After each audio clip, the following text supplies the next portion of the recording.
Happy sunny day, even though it's cold in Minnesota in March. Today I'm going to talk to you about what kind of training collars that we use for our hunting dogs in the field. I'm going to show you an example. So recall and having control of your dog is one of the number one important things that you need to have with your dog. So we use a collar that can handle 3 dogs. It's a Garmin Tritronics. We've been with Tritronics for 30 years with our gun dogs, and Tritronics sold out to Garmin. So this is a fantastic thing. It goes onto a belt. I don't wear a belt, so I put it around my neck or in my pocket.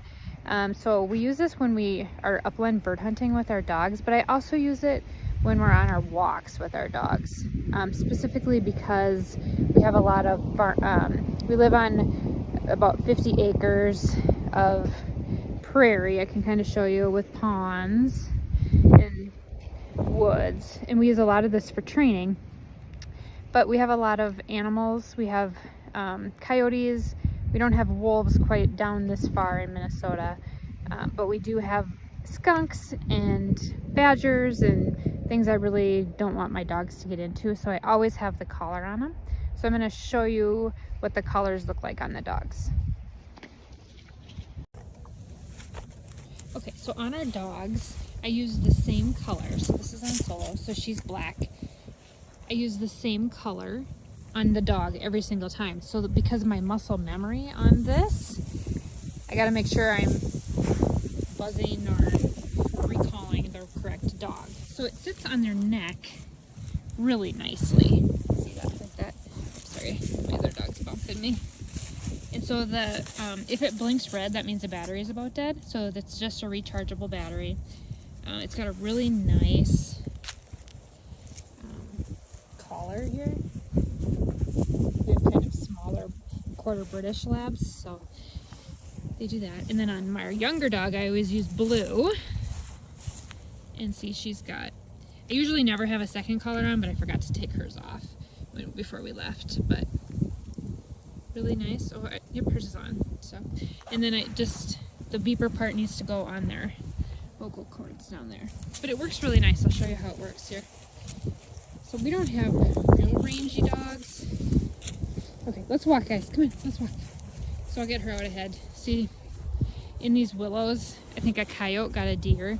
There's a bunch of dead parts back in there, so she keeps going back there. And I keep telling her no, but instead of telling her no, she's gonna go back there like I don't want her to. So I'll just buzz her back. See, recall. I don't have to say a word. She comes right back to me. And that is not a shock, that is just a buzz. It's a warning for them that they need to come back. If they don't come back, then they get the little shock. And I can show you on here.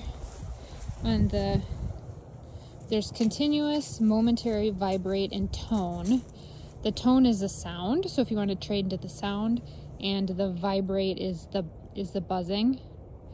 And then this also has a bark. If you have a barking dog, it has the option of learning how to control a barking dog.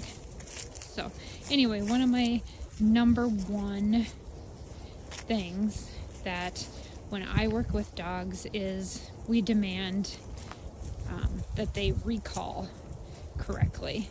We start training them at, oh my gosh, they're too dumb when they're little until they're about 4 months, maybe 5 months. Then we will get them so that they're being recall trained. And so I put these collars on them every walk we take, because I never know what we're going to run into on our walks. But and the battery lasts a really long time. We can pheasant hunt in South Dakota. Come on, Sammy. We can pheasant hunt in South Dakota for probably the entire day, and might not even need to recharge it the next day. We always recharge them though, just to make sure we have a full battery. Now I know the new Garmin's also have GPS, so if you have a dog that is extremely rangy, like some of the setters that just are really rangy dogs, I'd maybe recommend having the GPS on them. Like I said, oh, she's going after the dead parts. See, I'll show you how this works. Sammy, no, drop it. See, perfect. She did exactly what I should. Good job, Sammy, good job. She did exactly what she's trained to do. Drop the deer leg. Oh, no, we got the other one going. So I just flip it to black and buzz her. She's our older dog, so she can't get away from us real far.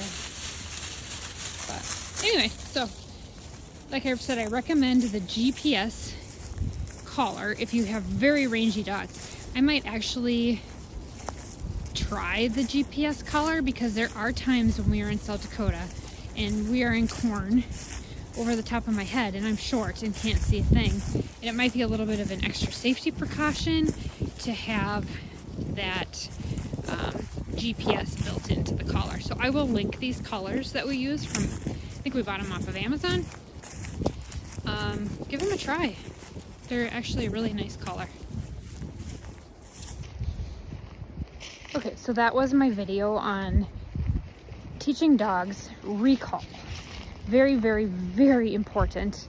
Anybody that is getting a dog that is going to work for you or work in the field, or even a dog that doesn't have very good manners and you're trying to teach it that it can't jump on people and it can't do bad things in the neighborhood, these collars are amazing. So I'm gonna link them in my links, my affiliate links, and give them a try.